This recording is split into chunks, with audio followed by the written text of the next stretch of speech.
Hello, good evening. You're watching Awaz News. I'm Kubra Ali. I'll be taking you to top stories across Canada. Flurries off Lake Huron are expected to impact the afternoon and evening commute in most of the Greater Toronto Area.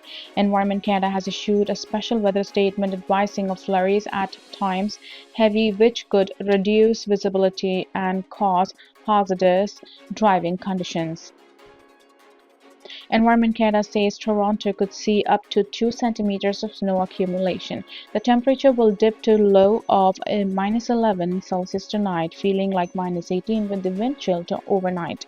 On Thursday, it will be mainly sunny with a high of -2 Celsius and a wind chill of -18 in the morning and -16 in the afternoon.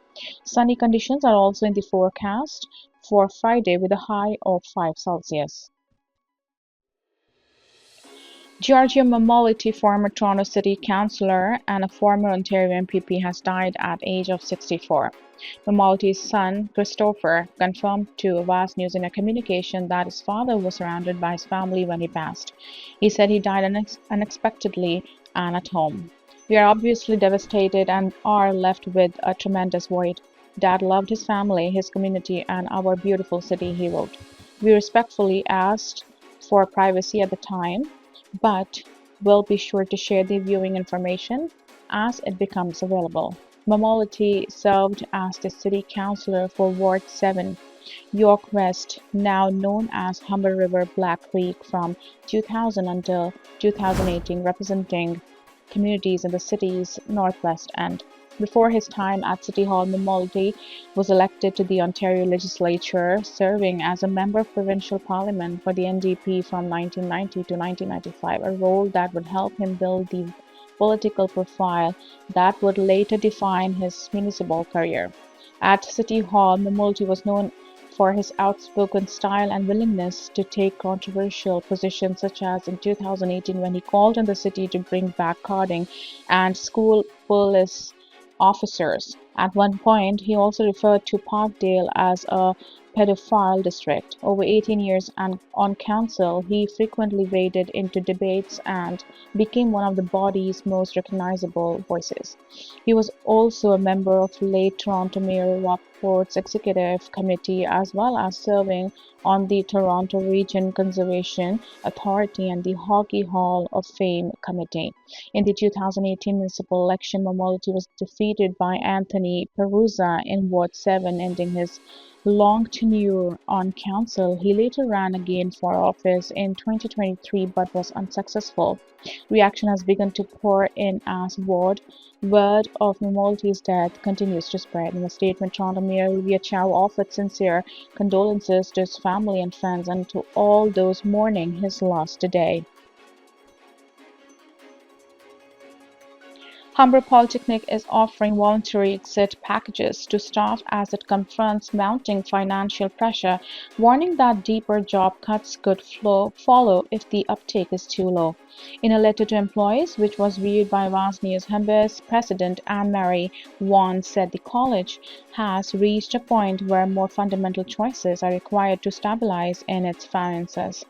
The move comes as Ontario's post-secondary sector grapples with years of frozen tuition, reduced international student enrollment, and what colleges describe as years of constrained funding. Ontario colleges have cut $1.4 billion in costs, spending more than 600 programs, and eliminated more than 8,000 staff positions in the recent years in a bid to stay afloat. Speaking to reporters following an unrelated news conference, Ontario Premier Doug Ford said, "I wish them all the best, run it like a business." The province, for its part, has lifted a 7-year tuition freeze and pledged a multi-billion-dollar funding boost, acknowledging severe financial strain. One said the college has introduced a voluntary employee exit program, VEE Pay, open to all full-time employees, including the executive team. The program offers a financial package to staff who choose to leave, recognizing their years of service. Employees have until March 9 to indicate interest. After the deadline, Humber, which is notably the province's largest college, will assess uptake and determine whether further reductions are needed. An update is expected following the March 9 cutoff.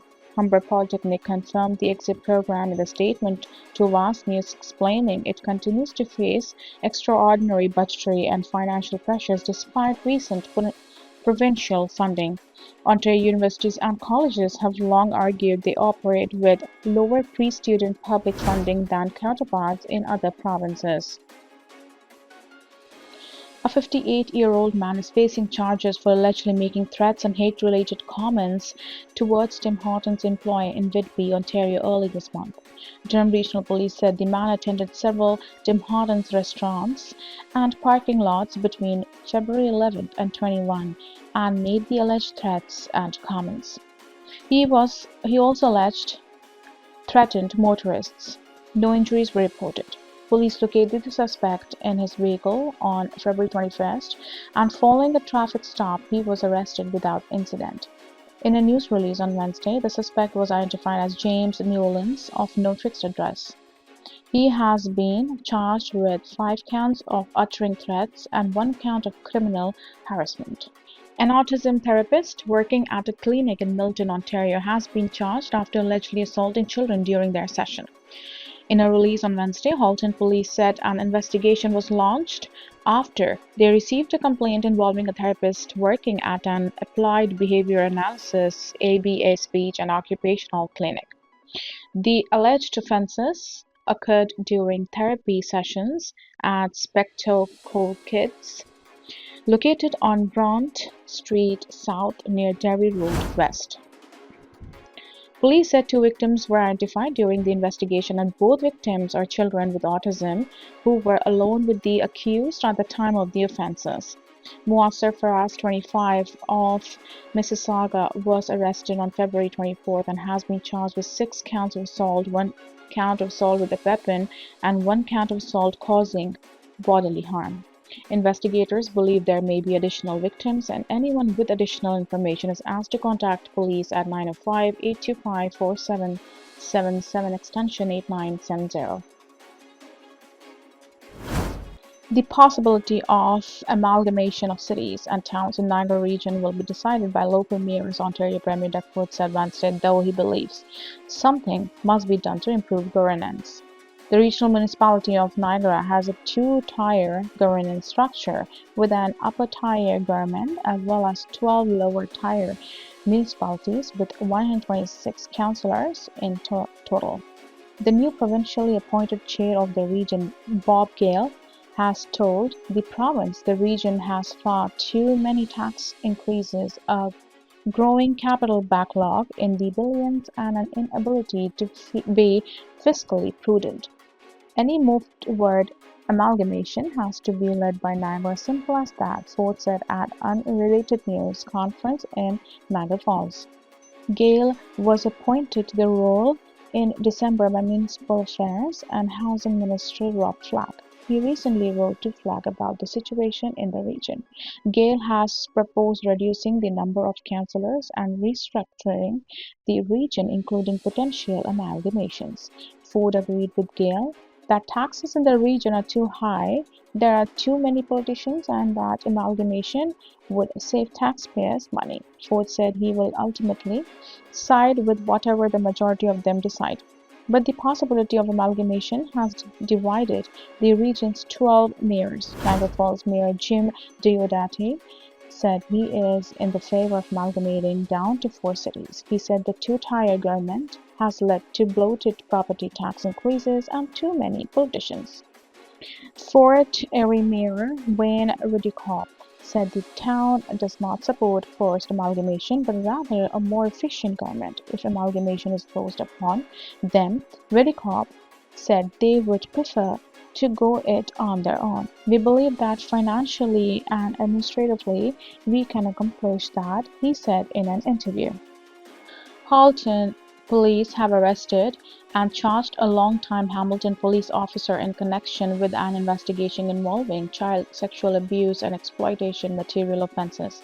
Police said David Hamilton, 43, of Burlington, was arrested on February 25 and charged with one count each of possession of child sexual abuse and exploitation material and transmitting child sexual abuse and exploitation material.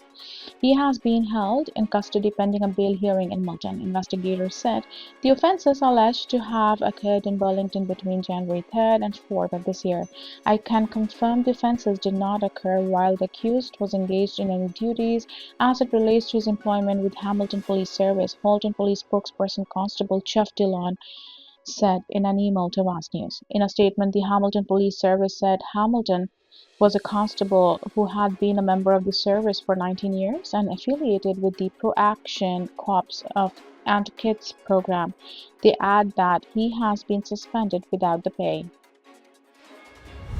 Thank you for watching Awaz News. I'm Kubra Ali. I'll be seeing you tomorrow again, same time, same channel. Thank you.